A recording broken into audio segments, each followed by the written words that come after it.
ধনে পাতা, কারি পাতা, কাঁচা লঙ্কা, আলু সিদ্ধ করা, গন্ধলেবু, সর্ষে আর চাটনির জন্য বাদাম আর ছোলার ডাল। এবার কড়াইতে ছোলার ডাল আর বাদামটা কাঠ কলায় নেড়ে নেবেন।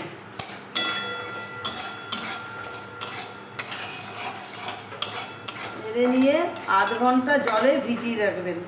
এবার ইডলির চাটনিটা কাঁচা লঙ্কা, কাঠকলায় যে নাড়ানো ছোলার ডাল, বাদাম, সেটাকে আমি পেস্ট করে নেব। এবার চাটনিটা রেডি করব।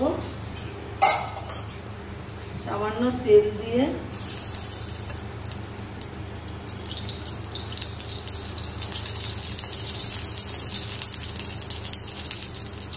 কারি পাতা দেবেন,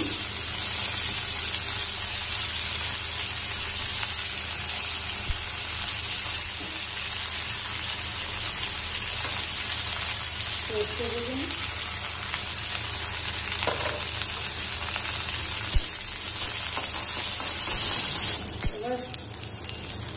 এবার গ্যাসটা বন্ধ করে পেস্টে দিয়ে দেবেন। চাটনির পেস্টটা হয়ে গেল চাটনি। এবার স্বাদ মতো একটু নুন দিয়ে নেবেন।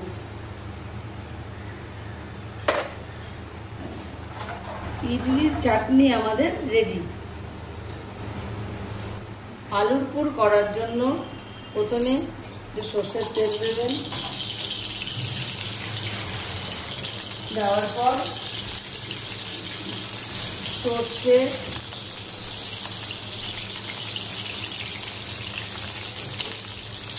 কারি পাতা,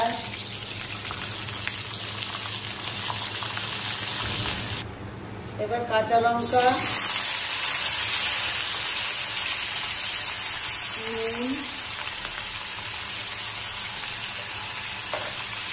আলু ম্যাশ করে দেবেন।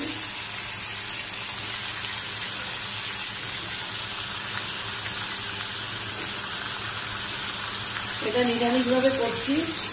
এবার আমিষভাবে করলে পেঁয়াজও দিতে পারেন।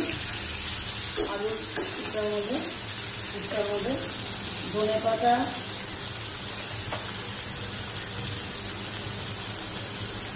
গন্ধরাজ লেবু,